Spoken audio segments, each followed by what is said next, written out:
Hello viewers and students, आपका इस आज की नई क्लास में बहुत बहुत स्वागत है।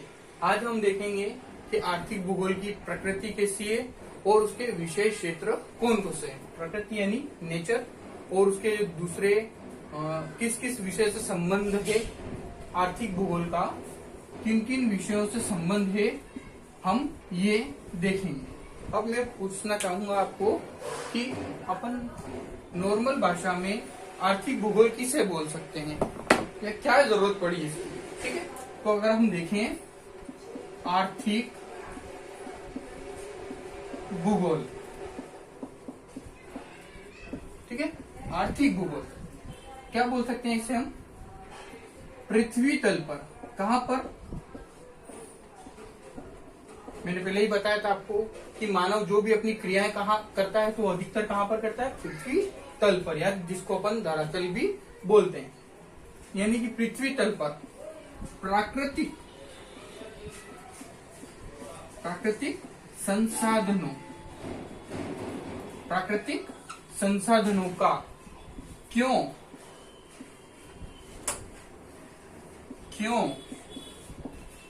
कैसे और कहां पृथ्वी तल पर प्राकृतिक संसाधनों का क्यों, कैसे और कहां पर क्या होना है? उपयोग। पृथ्वी तल पर प्राकृतिक संसाधनों का क्यों, कैसे और कहां पर उपयोग होना है, इसी के अध्ययन करने वाले विज्ञान को क्या बोला जाता है? आर्थिक भूगोल बोला जाता है। कि हम इसे एक लाइन में समझ सकते हैं, जैसे कि पृथ्वी तल पर समस्त प्राकृतिक संसाधनों का क्यों, कैसे, कहां उपयोग किया जाना है, इसी के अध्ययन करने वाले विज्ञान को क्या कहा जाता है? आर्थिक भूगोल कहा जाता है। अब मैं आपसे यह पूछूं कि आर्थिक भूगोल जो ये शब्द है, आर्थिक और भूगोल दो शब्दों से मिलकर बना है आर्थिक भूगोल। तो ये पूरा शब्द आर्थिक भूगोल किसने दिया? सर्वप्रथम इस शब्द का, क्या बोल रहा हूं मैं? शब्द का, इस आर्थिक भूगोल शब्द का सर्वप्रथम प्रयोग किसने किया? तो वो रूसी भूगोलवेत्ता थे। कौन थे? रूसी भूगोलवेत्ता थे। कौन थे? लोमोनोसोव। मैं लिख देता हूं, लोमोनोसोव, जो कि कौन से थे? रूसी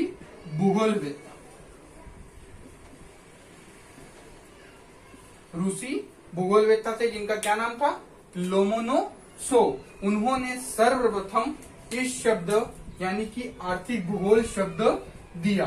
ठीक है, तो आपको कुछ अंदाजा हो चुका होगा कि आर्थिक भूगोल हम किसे कह सकते हैं, किसे कहते हैं। इसके अंतर्गत मानव की सभी आर्थिक क्रियाएं आ जाती है, जैसे रहना, उठना, बैठना, खाना, पीना।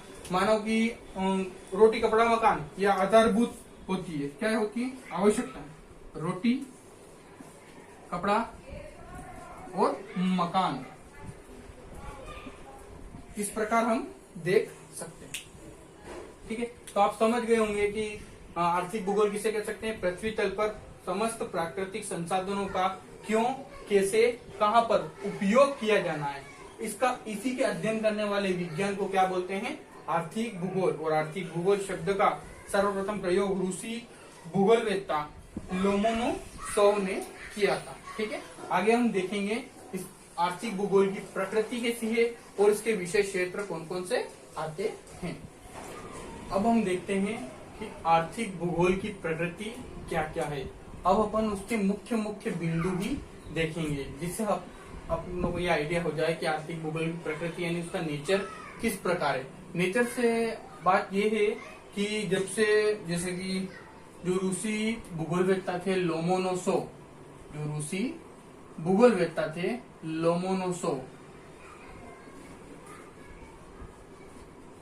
उन्होंने जो आर्थिक भूगोल की का शब्द सर्वप्रथम यूज किया, उसके बाद से लेके अब तक उसमें क्या क्या परिवर्तन हुआ, वो किन किन विषयों से जुड़ता गया, कौन? आर्थिक भूगोल। तो हमें इन ही चीजों का अध्ययन कुछ पॉइंटों के माध्यम से करना है। तो अपन देखते हैं कि आर्थिक भूगोल की प्रकृति में पहला पॉइंट क्या बन सकता है। तो उसमें अपन लिख सकते हैं आर्थिक भूगोल पृथ्वी तल का विज्ञान है। आर्थिक भूगोल की परिभाषा में आपको हमने बताया था कि समस्त जो भौगोलिक संदर्भ में उसी के अध्ययन करने वाले विज्ञान को क्या कहते हैं, आर्थिक भूगोल कहते हैं। तो आर्थिक भूगोल किसका विज्ञान है, पृथ्वी तल का, यानी जो मानव सभी आर्थिक क्रियाएं करता है, रहना खाना व्यवसाय कृषि उद्योग सभी चीजें कहाँ पर करता है, पृथ्वी तल पर। तो आपको आर्थिक भूगोल के अंतर्गत हमेशा पृथ्वी तल शब्द देखने को मिलेगा, क्योंकि मानव पृथ्वी से जुड़ा हुआ है। ठीक है, तो इसमें अपना पहला बिंदु क्या हो गया, आर्थिक भूगोल पृथ्वी तल का विज्ञान है। दूसरा बिंदु देखते हैं क्या हो सकता है, आर्थिक भूगोल अंतर संबंधों का विज्ञान है। इंटर रिलेशनशिप्स, एक विषय का दूसरे विषय से संबंध, जैसे आर्थिक भूगोल का जो दूसरे विषयों से संबंध है, यानी आर्थिक भूगोल के अंतर संबंधों का विज्ञान है।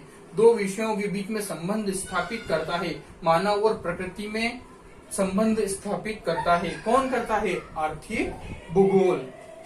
उसके बाद अपन देखते हैं इसका क्या बिंदु हो सकता है, आर्थिक भूगोल समाकलन का विज्ञान है। समाकलन क्या होता है, कालक्रम, कालक्रम।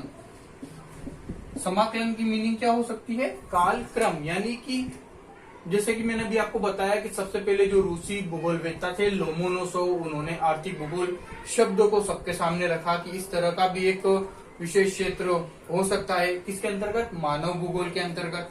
ठीक है, तो जब ये उससे आगे बढ़ता गया तो ये जो कालक्रम है, यानी जो ये पूरी सिचुएशन है, इसके बाद कुछ और नाम दिया, फिर उसके बाद कुछ और, फिर उसमें विषय जुड़ते गए और आज हमें एक बहुत बड़े विषय के रूप में मानव भूगोल का एक उपभाग हमें मिलता है, आर्थिक भूगोल। तो ये इसकी प्रकृति के अंतर्गत ही आता है, इसलिए हमने इसे लिखा है कि आर्थिक भूगोल समाकलन का विज्ञान यानी कालक्रम का विज्ञान है, यानी कि इसमें समय समय पर दूसरे भी जो विषय हैं वो जुड़ते चले आए हैं, इसलिए हमने इसे बोला आर्थिक भूगोल समाकलन का विज्ञान है, यानी कालक्रम का विज्ञान है।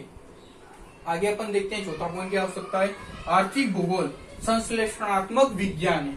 संश्लेषणात्मक मतलब उसमें कुछ न कुछ जो जैसे कि विज्ञान में होता है ना, ये फिक्स है तो फिक्स है, मैथ्स में होता है 2+2=4, इसी तरह भूगोल जो कि आर्थिक भूगोल कैसा है, संश्लेषणात्मक विज्ञान है, यानी कि उसमें छोटा से छोटा बिंदु भी मानव के व्यवहार को बताता है और बड़े से बड़ा बिंदु भी मानव के व्यवहार को बताता है, इसलिए हम इसको क्या बोल सकते हैं, आर्थिक भूगोल क्या है, संश्लेषणात्मक विज्ञान है।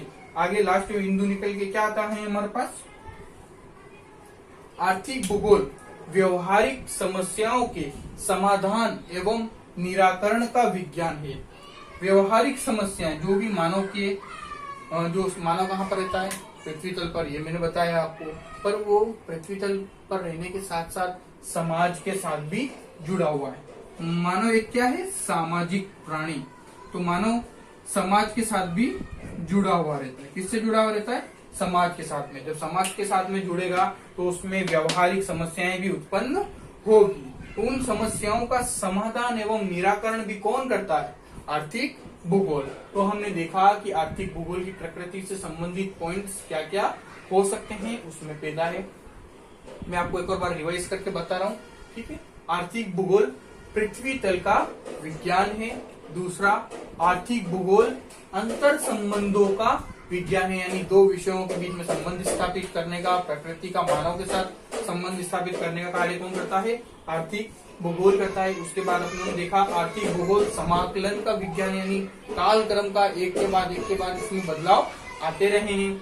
उसके बाद हमने देखा चौथा पॉइंट, आर्थिक भूगोल संश्लेषणात्मक विज्ञान है। उसके बाद देखा पांचवा, आर्थिक भूगोल व्यवहारिक समस्याओं के समाधान एवं निराकरण का विज्ञान है। तो आपको ये पता चल गया कि आर्थिक भूगोल की प्रकृति के अंतर्गत कौन कौन से बिंदु आते हैं। अब अपन नेक्स्ट देखेंगे आर्थिक भूगोल के विषय क्षेत्र। हाँ, अब हम देखेंगे आर्थिक भूगोल का विषय क्षेत्र। कि आर्थिक भूगोल के अंतर्गत हम किन किन विषयों का अध्ययन या किन किन चीजों का अध्ययन करते हैं। हमें विषय क्षेत्र देखने से पहले यह देखना होगा कि आर्थिक भूगोल के अंतर्गत क्या आता है। आर्थिक भूगोल के अंतर्गत आता है मानव की आर्थिक क्रियाएं।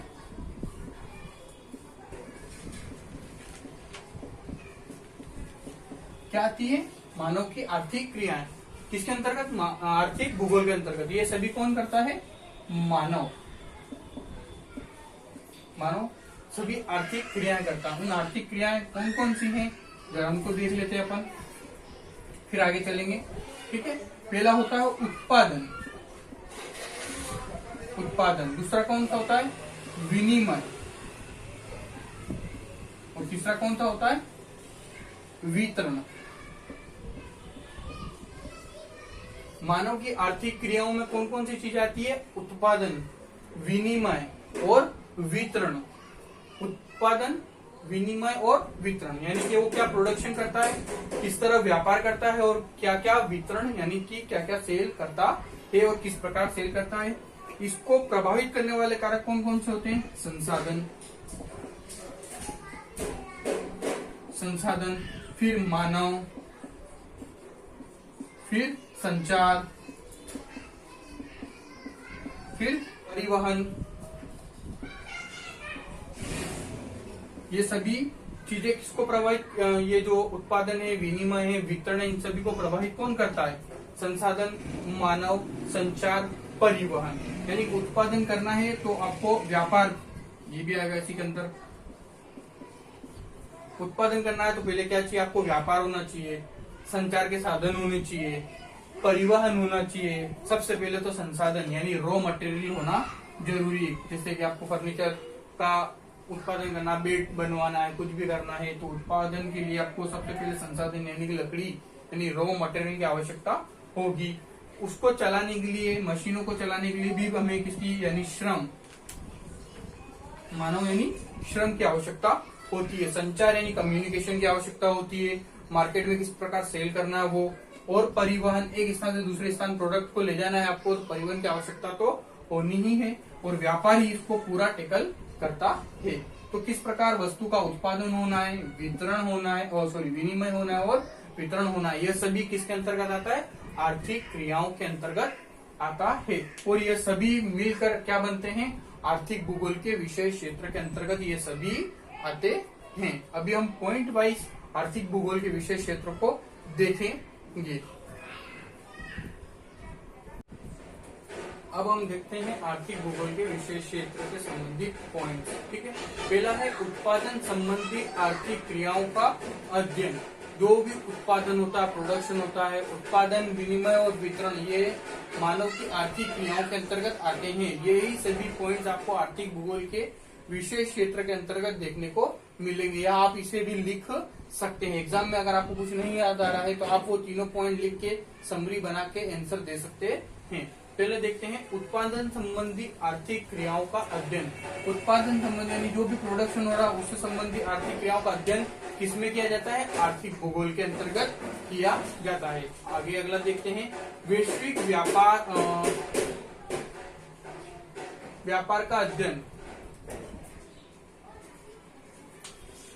वैश्विक व्यापार का अध्ययन, जो भी वैश्विक व्यापार होता है उसका अध्ययन किसके अंतर्गत किया जाता है? आर्थिक भूगोल के अंतर्गत किया जाता है। उसके बाद आता है दीर्घकालीन परिप्रेक्ष्य में गुणात्मक जीवन स्तर का अध्ययन। दीर्घकालीन परिप्रेक्ष्य यानी कि एक होता है कि डे टू डे, एक सप्ताह, एक महीना, एक साल, ये होता है दीर्घकालीन परिप्रेक्ष्य में। यानी कि जो आज संसाधन है मानव के पास, पानी है, पेट्रोलियम है, खनिज है, ये सभी क्या है? संसाधन है, जो आज की पीढ़ी इसे यूज कर रही है। तो ये आर्थिक भूगोल हमें ये भी बताता है कि आने वाले पीढ़ी के लिए हमें इन संसाधनों को बचाकर रखना है। इसलिए संसाधन संरक्षण कार्यक्रम चलाए जाते हैं, जिनसे कि आने वाली भावी पीढ़ी को इन संसाधनों का उपयोग करने का मौका मिले। वरना अगर हम इसे दुरुपयोग करेंगे, इसका दुरुपयोग करेंगे, तो हो सकता है आने वाली पीढ़ी को ये संसाधन देखने को और उपयोग करने को नहीं मिले। इसलिए दीर्घकालीन परिप्रेक्ष्य में गुणात्मक जीवन स्तर का अध्ययन करता कौन है? आर्थिक भूगोल। आगे देखते हैं, आधारभूत संकल्पनाओं का अध्ययन। हर एक विषय की, हर एक कुछ भी बोल सकते हैं, उसकी एक आधारभूत संकल्पना होती है जिस पर वो कार्य करता है, कोटेशन होती है कि वो इसी पर कार्य करेगा। तो आर्थिक भूगोल मानव को एक अच्छा स्वरूप प्रदान करने के लिए, एक अच्छा जीवन प्रदान करने के लिए कई ऐसी आधारभूत संकल्पनाओं पर आधारित है। इसलिए इसके अंदर हम लिखेंगे कि आधारभूत संकल्पनाओं का अध्ययन भी किसके अंतर्गत किया जाता है? आर्थिक भूगोल के अंतर्गत किया जाता है। आगे देखेंगे, खनिजों का अध्ययन। जो माइल से खनिज निकाले जाते हैं, उनका भी सभी का अध्ययन किसके अंतर्गत किया जाता है? आर्थिक भूगोल के अंतर्गत किया जाता है। किस क्षेत्र में ज्यादा खनिज हो सकते हैं, किस भूमि में ज्यादा खनिज हो सकते हैं, कहाँ पर पेट्रोलियम के भंडार हो सकते हैं, कहाँ पर सोना, कहाँ पर चांदी हो सकते हैं, इन सभी का अध्ययन कहाँ पर किया जाता है? आर्थिक भूगोल के अंतर्गत किया जाता है। अब देखते हैं उसके बाद कृषि संबंधी अध्ययन। कौन सी भूमि उपजाऊ है, कौन सी भूमि अनुपजाऊ है, कहाँ पर प्रोडक्शन ज्यादा मिल सकता है, कहाँ पर हमें लाभ हो सकता है, कहाँ पर हमें हानि हो सकती है, कौन से कृषि बीज अपनों को यूज में करना चाहिए, किन किन संसाधनों से कृषि संबंधी कार्य करने चाहिए, वो सभी अध्ययन कहाँ पर करते हैं? हम मानव भूगोल के अंतर्गत, आर्थिक भूगोल के अंतर्गत करते हैं। कृषि संबंधी अध्ययन किया जाता है। अगला देखते हैं, परिवहन एवं व्यापार संबंधी अध्ययन। मैंने बताया था आपको कि उत्पादन, विनिमय और वितरण को प्रभावित कौन करते हैं? परिवहन है, व्यापार है, मानव श्रम के रूप में कार्य करता है। व्यापार, ट्रेड जो पूरा लेके चलता है, उसके संबंध में कार्य करता है। परिवहन, आपको एक स्थान से दूसरे स्थान पर वस्तु है या जो भी है उसको आपको फैक्ट्री से कंज्यूमर तक ले जाना पड़ता है, तो उसका कार्य कौन करता है? परिवहन करता है। व्यापार एक क्षेत्र प्रदान कराता है कि आपको यहाँ पर ये अवेलेबल हो सकता है। तो इन सभी का यानी परिवहन एवं व्यापार का संबंधित अध्ययन किसके अंतर्गत किया जाता है? आर्थिक भूगोल के अंतर्गत किया जाता है। और आता है इसके अंतर्गत आर्थिक संगठनों का अध्ययन। आर्थिक संगठन या जो विश्व स्तर पर आर्थिक संगठन कार्य कर रहे हैं, जो आर्थिक भूगोल के अंतर्गत आते हैं, उनमें गेट और WTO तो आप जानते हैं, वर्ल्ड ट्रेड ऑर्गेनाइजेशन, विश्व व्यापार संगठन, और गेट की फुल फॉर्म है general agreement tariff and trade. ठीक है, तो ये भी आर्थिक जो संगठन होते हैं, इनका भी अध्ययन किसके अंतर्गत किया जाता है? आर्थिक भूगोल के अंतर्गत किया जाता है। और लास्ट अपन पॉइंट देखते हैं, प्राकृतिक संसाधनों का अध्ययन भी किसके अंतर्गत किया जाता है? आर्थिक भूगोल के अंतर्गत किया जाता है। ये सभी इसके विषय क्षेत्र हैं। आप इन्हें पॉइंट वाइज भी याद रख सकते हैं, आप इनमें डिटेल भी अपनी मर्जी से या जो समझ आए उस तरह से लिख सकते हैं। Thanks for watching.